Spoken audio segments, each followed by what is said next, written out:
sauc Evita. Esmu apmācīta tiesīga bērnu nēsāšanas konsultante, manas linga idejas autori. Šodien mēs mācīsimies siet garo austo šalli klasiskajā siešanas veidā ar kabatu zem krustojuma, kurš ir lietojams jaundzimušiem jau no pašām pirmajām dieniņām. Paņemot garo lakatu rokās, mums vienmēr ir jāatrod viduspunkts, lai lakats uz abām pusītēm vienmēr būtu vienādā garumā. Nostiepjam lakatiņu plecu platumā un salasam smukās, vienmērīgās staltītēs. Svarīgi ir piefiksēt lakata augšmaliņu, lai tā nekur nepazustu. Tālāk jūs redzēsiet, kāpēc tas ir tik ļoti svarīgi. Liekam lakatu zem prūšu līnijas un virzam apkārt. Uz muguras lakats satiekās. Satiekās abas divas augšmaliņas. Ar kreiso roku pieturam augšmalas, bet nekādā gadījumā apakšmalas. Lakats brīvi krīt. Labā rociņa jums paliek brīva.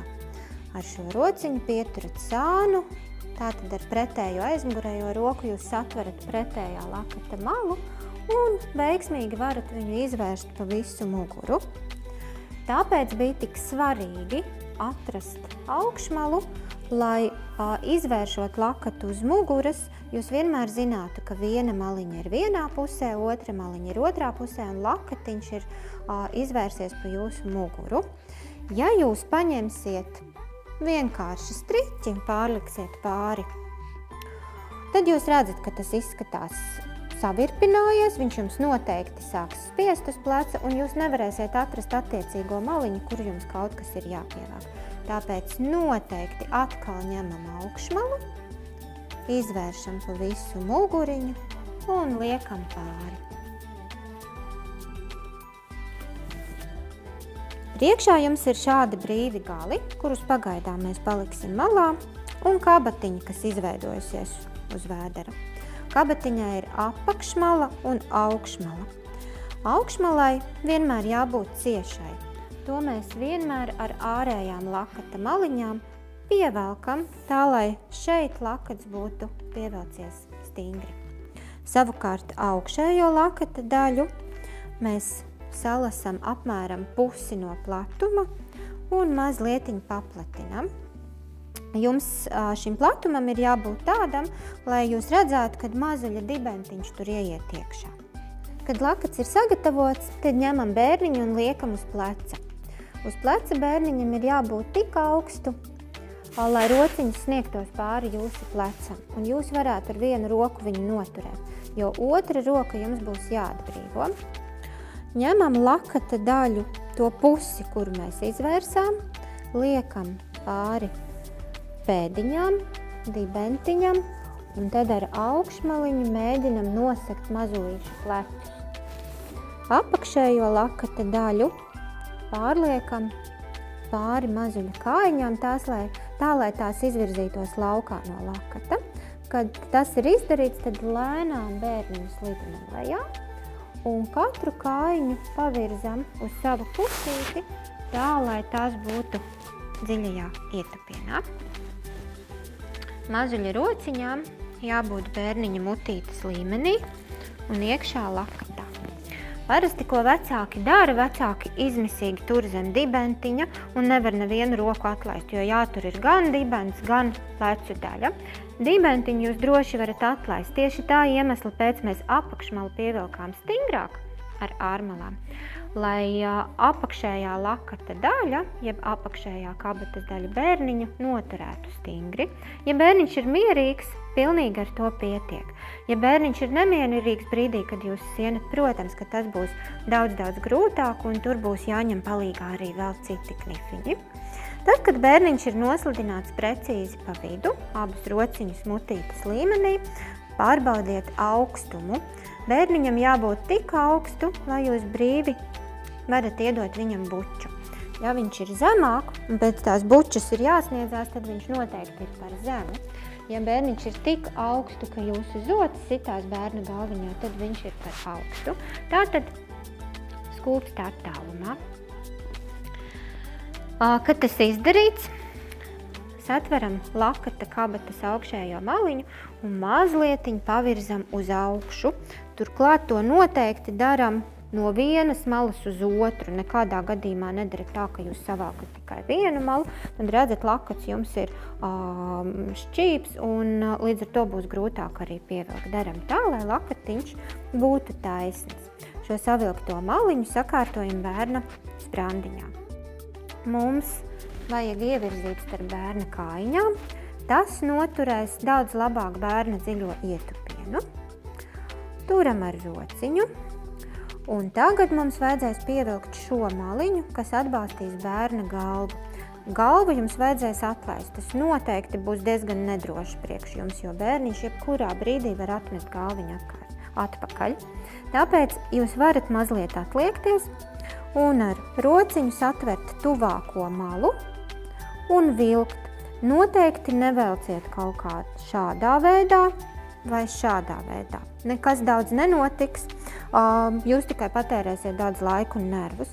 Jāvelk lakats ir pa diagonāli uz aizmuguri. Šādā veidā lakatiņš pievelkās burtiski vienā sekundē un bērna galviņa jau ir stingri klāta. Mana lēle sver 3,5 kg. Jūs redzat, cik viņa jau stingri ir klāta. Piefiksējam maliņu un sakārtojam visu uz pleca. Liekam gar bērna rociņu, pāri pirmai kājiņai, zem bērna dibentiņa un zem pretējās kājiņas. Kājiņu nelaužam, bet ieraujam savu vēderu. To pašu darīsim ar otru pusi. Ņemam maliņu, velkam turklāt. Tagad jums jau ir brīva arī otra roka un bērniņu. Jūs varat piepacelt un vilkt. Šādi lakats pievelkās daudz brīvāk. Ja lakats šeit ir iespiedies padusē, jūs droši viņu varat pavirzīt zemāk. Ja jūs jūtat, ka kaut kur bērna muguras daļā vai pie dibentiņa lakats nav pievilkts pietiekami stingrs, jūs varat arī paņemt jebkuru lakata daļu, kur jums liekas, ka ir jāpievelk, un pievilkt arī pārējās lakata daļas. Visvieglāk to ir skatīties pēc lakata krāsiņām. Redzat, šeit ir zaļas un zilas, to pašu jūs varat atrast šeit tuvumā un arī pievilkt. Un tanī brīdī mums pievilkās arī šeit visdaudz stingrāk. Kad lakats ir pietiekami pievilkts un bērniņš ir stingri klāt, liekam atkal gar rociņu, pāri pirmai kājiņai un zem pretējās kājiņas. Uz muguras lakatu sasiesim dubultajā mezglā.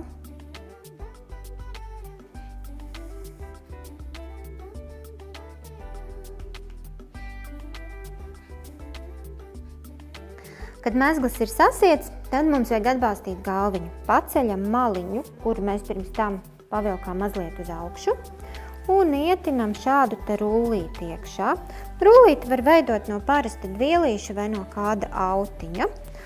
Svarīgi, lai viņš nav pārāk liels. Viņam ir jāieguļās mazuļu sprandiņā apmēram līdz mazuļu pusi austiņai. Šādā veidā galviņa tiek stingri noturēta. Bērniņš viņu var kustināt, grozīt uz abām pusēm, un galviņa tiek noturēta. Protams, ja jūs kustēsieties aktīvāk, tad mēs arī ar vienu lakata malu pārliksim pāri galviņai. To mēs parādīsim noteikti mazliet vēlāk. Kad galviņa ir atbalstīta, tad ķeramies klāt kājiņām. Jūs redzat, kad man jau lēlē īsti kājas nav vietā, un viena ir augstāk, otra zemāk. Protams, kad ar bērniņu, kurš ir kustīgs, šīs kājiņas procesā nebūs īsti vietā, bet par to jūs noteikti neuztraucaties. Tikai tad, kad jūs esat atbalstījuši galviņu un bērniņš ir nomierinājies, tikai tad šīs kājiņas sakārtojiet. Mums vajadzētu celīšus dabūt mazlietiņu augstāk un mazlietiņu uz viducīti, tā, lai tie balstās pret jūsu sānu ribiņām.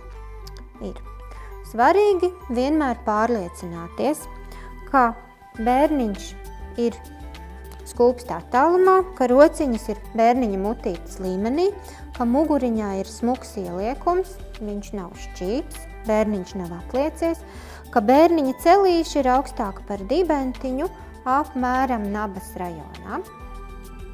Tad, kad jūs redzat, ka viss ar bērniņu ir kārtībā, tad noteikti parūpējieties par sevi.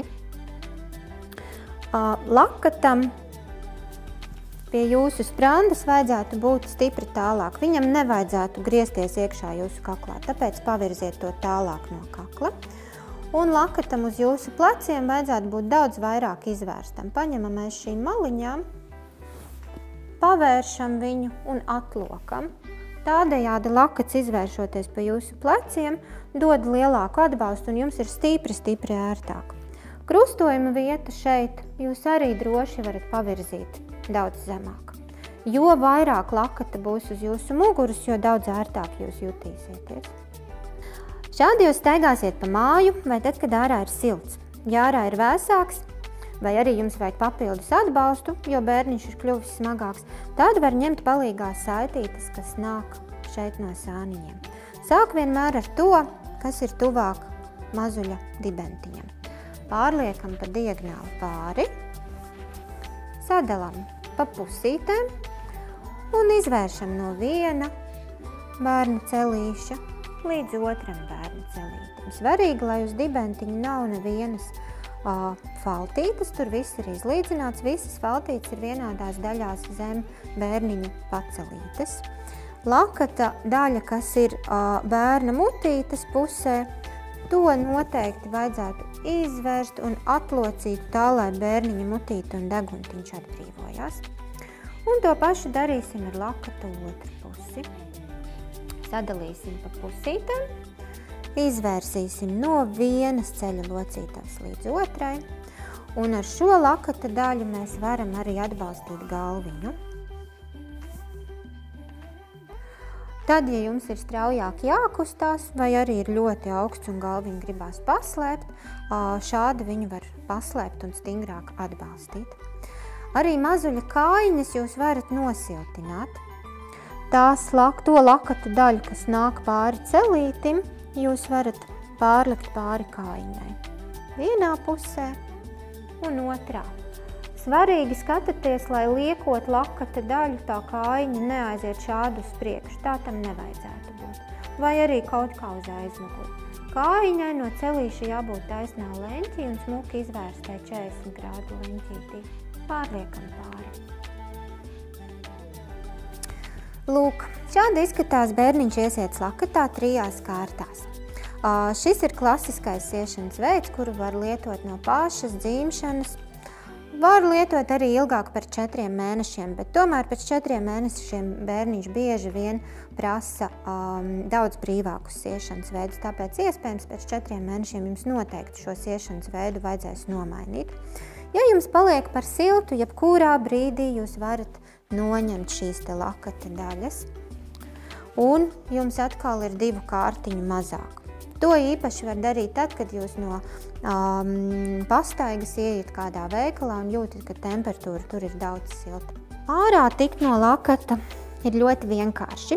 Ja mazulītis guļ, visticamāk, ka jūs iesiet laukā, visas kārtiņas pēc kārtas nolobīsiet no bērniņa un no saviem pleciem, un bērniņu ar visu lakatu noslitināsiet lejā. Bet, ja jums ir jātiek ātri vaļā, tad var ļoti viegli šādi, kā no mugursomiņas, tikt laukā.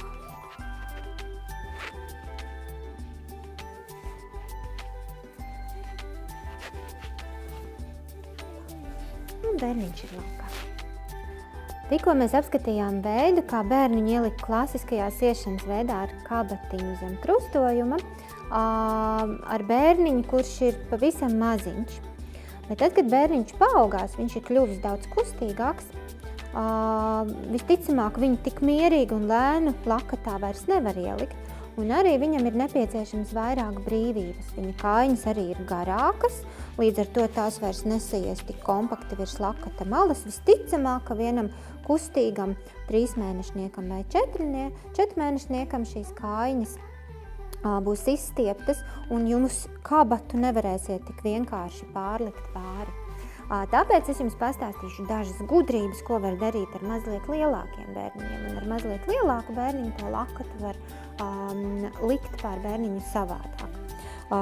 Šoreiz mēs to kabatu nevirzīsim pāri, kā zīdainītim, bet šoreiz mēs to kabatu uzreiz pārliksim pāri pētiņam, šādi no apakšas. Tā, lai tā ir zem ceļa locītā. Un uzsēdinam mūsu kabatiņas dziļajā ietupienā. Lielākam bērniņam, kurš augst pēc kustībām, šis patiks daudz vairāk nekā tas veids, ka jūs jau esat pārvilkuši kabatu pāri, ierobežojuši viņa kustības. Un tad, kad bērniņš ir dziļajā ietupienā, tad mēs atrodam augšmaliņu un tad pārvelkam pāri. Pēc vajadzības jūs varat tās rociņas slēpt iekšā vai arī atstāt ārā. To jūs skatāties pēc tā, cik bērniņš ir kustīgs, stabils un cik daudz viņš jau spēja paveikt pats. Arī noteikti atbalstam apakšējo daļu, lai veidotos dziļais ietupiens. Un pievilkšana šeit arī būs daudz vienkāršāk, jo jūs jau vairs neuztrauksieties par galviņu, kas sākotnēji ir nestabila. Šeit jūs daudz drošāk arī visu atbrīvosiet. Vēl viens knifiņš, ko jūs varat darīt, lai vairāk atbrīvotu sāniņus, kur bērniņam redzēt un kustēties, šo saitīti, kura nāk pāri plecam, jūs varat sagriezt šādā astotniekā. Tas bērniņam dos daudz vairāk brīvības un kustības. Un to pašu mēs varam izdarīt arī ar otru pusīti. Vispirms stingri visu pievelkot, ko jūs varat darīt pa centimetram un arī ar visu lakatiņu, un pēc tam uz pleciņu sagriežot.